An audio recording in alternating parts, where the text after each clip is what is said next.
নমস্কার বন্ধুরা, welcome back to my channel. আশা করি তোমরা সকলেই ভালো আছো। আমিও বেশ ভালো আছি। শনিবারের ওই রাতের ভিডিওটা এখন তোমাদের সঙ্গে শেয়ার করছি। সত্যি কয়েকদিন ধরে এতটা বিজি যাচ্ছে। আসলে আমি বাড়ি থেকে একটা ছোট্ট হোম বেকারি রান করি, তো তার জন্য বেশ কয়েকদিন কাজের চাপের জন্য তোমাদের সঙ্গে সেরকমভাবে ভিডিও শেয়ার করে উঠতে পারিনি। এই দেখো, শনিবারে সকালের যে ভিডিওটা বানিয়েছিলাম সেটা তো তোমাদের সঙ্গে শেয়ার করা হয়ে গেছে, কিন্তু রাতের দিকে যে ভিডিওটা করেছিলাম সেটা শেয়ার করে উঠতে পারিনি, তাই আজকে শেয়ার করছি। আশা করি তোমরা একটু হলেও বুঝবে। আজকালকার দিনে প্রতিটি মানুষ কিছু না কিছু রোজগারের জন্য করে থাকে। আমিও তেমনই ছোট্ট একটা হোম বেকারি রান করি, আর তার জন্যই কাজের চাপের জন্য ভিডিও ছেড়ে উঠতে পারিনি। আর প্রতিটা মানুষের জীবনই এখন যেন ওই রাজধানী এক্সপ্রেসের মতো দৌড়াচ্ছে, আমারটাও তাই ব্যতিক্রম নয়। যাই হোক, তোমাদের সঙ্গে ওই ভিডিওটা এখন শেয়ার করছি, তার জন্য প্লিজ কিছু মনে করো না। কয়েকবেলের রেসিপিটা তো আগের ভিডিওতে শেয়ার করেছি, যাদের যাদের ভালো লাগবে ওই রেসিপিটা আগের ভিডিও থেকে দেখে নিতে পারো। দুপুরে 2টোর মধ্যে খাওয়া দাওয়া সেরে বাসন টাসন ধোয়া মাজা করে চলে এলাম রান্নাঘরে। দেখলাম কয়েকবেলের আচারটা তো ঠান্ডা হয়ে গেছে, কাঁচের জারিতে একটা পুড়ে রেখে দিলাম, ওটা এবার ফ্রিজের মধ্যে রেখে দেবো। এবার চলো সন্ধেবেলার আয়োজনগুলোও করে নিই। আজকে যেহেতু একটু ভাবছি ভেজিটেবিল চপ বানাবো, তার জন্য সময়টাও তো একটু বেশি লাগবে, আর টাইমের মধ্যেও খাওয়া দাওয়া সারতে হবে, তার জন্য ওই 2টোর পর থেকেই কাজে লেগে গেছি।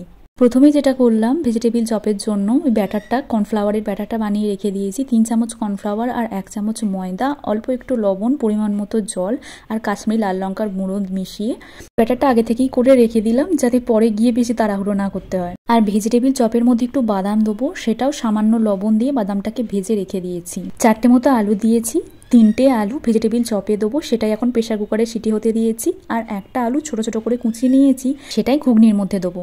এবার টুকিটাকি যা সমস্ত জোগাড় লাগে সেগুলোই করে নিয়েছি। 2টো পেঁয়াজ ছোট ছোট করে কুচিয়ে নিয়েছি, বেশ কয়েকটা কাঁচা লঙ্কাও কুচিয়ে নিয়েছি, একটা টমেটো নিয়েছি আর ছোট একটা আদার টুকরো, সেগুলো সব কেটে কুটে আগে জোগাড় করে নিয়েছি। এবার শুধু রান্না চাপানোটার পালা। কড়াইটা দুপুরের দিকে গরম জলে ভিজে দিয়ে রেখেছিলাম, বেশ দেখছি ভালো মতো এখন ভিজে গেছে। আলুগুলো যেটা ছোটো ছোটো করে কুচিয়ে রেখেছিলাম, একটা আলু আর ওই কড়াইগুলো প্রেশারে পরিমাণ মতো জল আর লবণ দিয়ে 5 থেকে 6টা মতো সিটি দিয়ে নেবো। যতক্ষণে কড়াইটা সিদ্ধ হচ্ছে, এদিকে 3টে মতো বিট আর একটা গাজর নিয়েছিলাম, সেগুলোকে একটু গ্রেটারে করে কুড়িয়ে নিয়েছি। বিট গাজর দিয়ে যে ভেজিটেবিল চপটা হয়, এইভাবে গ্রেটার দিয়ে কুড়ে দিলে কিন্তু খুব ভালো মতো ভেজিটেবিল চপটা বানানোর পরে খাওয়ার সময়তে যখন এটা মুখে পড়বে বেশ খেতে ভালো লাগে, তাই এইভাবে আমি কুড়ে নিয়েছি। চাইলে অল্প অল্প করে মিক্সিতেও ঘুরিয়ে নিতে পারো, তবে এরকম যদি গ্রেটার থাকে আমি সাজেস্ট করবো এরকমভাবে একবার কুড়ে নেওয়ার, এতে করে কিন্তু ভেজিটেবিল চপগুলো খেতে আরও বেশি ভালো লাগে। এইবার ঘুগনির মধ্যে আর ভেজিটেবিল চপে যে মশলাটা লাগবে সেটাই তৈরি করে নিয়েছি। কয়েকটা রসুনের কোয়া একটু থেঁতো করে নিয়েছি, আদা কাঁচা লঙ্কা বেটে নিয়েছি। চলো, মশলার বাটাবাটি কাজ কমপ্লিট। ওইদিকে পেঁয়াজ, টমেটো, কাঁচা লঙ্কা সমস্ত কিছু জোগাড় করে রেখেছি, এবার শুধু বানানোর পালা। প্রথমে এই ভেজিটেবিল চপের পুরটা ভাবছি বানিয়ে রাখবো, তাহলে ঠান্ডা হয়ে যাবে। তারপরে ঘুগনিটা চাপিয়ে দেবো। কড়াইতে একটু সর্ষের তেল দিয়ে এর মধ্যে পেঁয়াজ, কাঁচা লঙ্কা যেটা কুচিয়ে রেখেছিলাম সেটা দিয়েছি। একটু ভাজা হয়ে গেলে এর মধ্যে গ্রেট করে রাখা বিট আর গাজরটা দিয়ে দিয়েছি। পরিমাণ মতো লবণ দিয়ে একটু ঢাকা দিয়ে কম আঁচে রেখে বিট গাজরটা ভেজে নেব। তারপর এর মধ্যে আদা কাঁচা লঙ্কার পেস্ট আর রসুন যেটা থেঁতো করে দিয়েছিলাম সেটা দিয়েছি। ভালো করে একটু কষিয়ে নেবে, যেন এর মধ্যে রসুনের কাঁচা গন্ধটা না থাকে। এবার এর মধ্যে 3টে যে আলু সিদ্ধ করে রেখেছিলাম সেটাই দিয়ে দেবো। তার আগে তার মধ্যে কিছু মশলা মিশিয়ে নিয়েছি, হলুদের গুঁড়ো, কাশ্মীরি লাল লঙ্কার গুঁড়ো, পরিমাণ মতো লবণ, কুচনো কাঁচা লঙ্কা, ধনে পাতা আর একটু ভাজা জিরে, ধনে, শুকনো লঙ্কা, এগুলো সব গুঁড়িয়ে রেখেছিলাম সেটা মিশিয়ে দিয়েছি। তারপরে আলুর পুরটা বিট গাজরের সঙ্গে ভালো করে মিশিয়ে নামিয়ে নিয়ে এর মধ্যে থেকে উপর থেকে দিয়ে দিয়েছিলাম ভেজে রাখা বাদাম। আর অবশ্যই যে কোনো রকম চপ বানাতে গেলে তো ভাজা জিরে আর ধনের গুঁড়ো দিতেই লাগে, সেটাও দিয়ে দিয়েছি।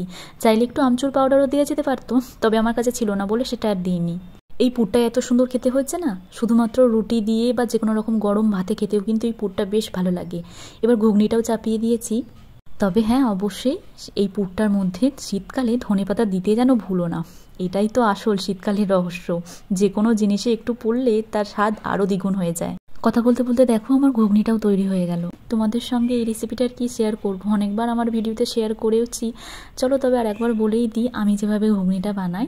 মশলা তো বানিয়েই রেখেছিলাম, ওই আদা কাঁচা লঙ্কা বাটা আর রসুন বাটা, একটু সর্ষের তেল আর পেঁয়াজ দিয়ে ভাজা হয়ে গেলে মশলাটা দিয়েছিলাম, মানে আদা রসুন বাটা আর কাঁচা লঙ্কা বাটা, সেটা দিয়ে কষিয়ে সিদ্ধ করে রাখা ঘুগনির কড়াই ওটা দিয়ে মশলাপাতি দিয়ে দিয়েছিলাম। হলুদের গুঁড়ো, কাশ্মীরি লাল লঙ্কার গুঁড়ো, পরিমাণ মতো একটু জিরের গুঁড়ো, লবণ আর জল দিয়ে কিছুক্ষণ ফুটিয়ে দিয়ে নিয়েছি, সামান্য নামানোর আগে একটু চিনি দিয়েছি আর ওই ধনেপাতা দিয়েছি কুচিয়ে, আর নামানোর পরে অল্প একটু গরম মশলার গুঁড়ো বাড়িতে যেটা বানিয়ে রাখি আমি সেটাই ছড়িয়ে দিয়েছিলাম ওপর থেকে। চলো এবার ফাইনালি ভেজিটেবিল চপটা ক্রাম কোটিং করার পালা। এই যে কর্নফ্লাওয়ারের ব্যাটারটা, এর পরিমাণটা কিন্তু ভিডিওর শুরুর দিকেই তোমাদেরকে বলে দিয়েছি কতটা কি লাগবে। জোগাড়গুলো যদি একটু প্ল্যান মাফিক করে রাখা যায় তাহলে পরবর্তীকালে কোনো রকম জিনিস বানাতে গেলে হাতের কাছে সমস্ত কিছু পেলে বানাতেও বেশ সুবিধা হয়। দোকানের কেনা ব্রেড ক্রাম্সটাই আমি এখানে নিয়ে নিয়েছি, তবে ব্রেড দিয়েও কিন্তু বাড়িতে ব্রেড ক্রাম্স বানানো যায়, তাই দিয়েও ভেজিটেবিল চপটা বানিয়ে নিতে পারো। আলুর পুরটা একটু অল্প অল্প করে নিয়ে ডিম্বাকৃতি শেপে, যেরকম দোকানে ভেজিটেবিল চপগুলো বিক্রি হয় ওরকম শেপেই বানিয়ে নিয়েছি।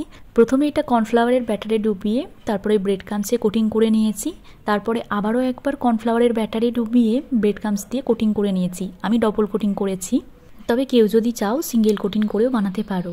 এইভাবেই আমি প্রতিটা বানিয়ে নিয়েছি। এরপর রিফাইন্ড অয়েল মিডিয়াম মতো গরম করে নিয়েছি, ছাঁকা তেলে এগুলো এক এক করে ভেজে নিয়েছি। কড়াইটা তো ছোট ছিল তাই তিনটে তিনটে করে ভেজেছি। খুব সুন্দর একটা গোল্ডেন ব্রাউন কালার এলে নামিয়ে নিয়েছি। 8টা মতো এখন বানিয়েছি, কিছুটা পুরো রেখে দিয়েছি কালকে বানাবো বলে।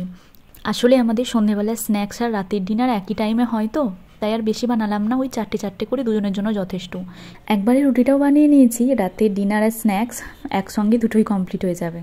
পাড়ায় যে কাকুগুলো ঘুগনি বিক্রি করতে আসতো না সাইকেলে করে, ঠিক ওরকমভাবে ঘুগনিটা সার্ভ করেছি। একটু পেঁয়াজ, কুচনো কাঁচা লঙ্কা, ঝুড়ি ভাজা আর লেবুর রস দিয়ে। তেঁতুলের টকটা ছিল না বলে লেবুর রস দিয়েছি। এর সঙ্গে রাতের ডিনারে ছিল গরম গরম নলেন গুড়ের রসগোল্লা। আমি যে কোনো জিনিস একটু বাড়িতে বানিয়েই খেতে বেশি পছন্দ করি। ভেজিটেবিল চপটা এত বেশি ভালো হয়েছিল খেতে যে শেষমেশ দুজনের মধ্যে একটু কাড়াকাড়ি লেগে গেছিল। ও 4টে খাওয়া হয়ে যাওয়ার পরেও বলছিল না না এটা তো আমার, মানে আমার ভাগেরটাতেও ও ভাগ বসাচ্ছিল। কিন্তু এসবে নো কম্প্রোমাইজ, কি বলো তোমরা? না শেষমেশ তবে আমার ভাগে অর্ধেকটা ভাগ বসাতে দিয়েছিলাম। চলো আজকের ভিডিওটি তবে এখানে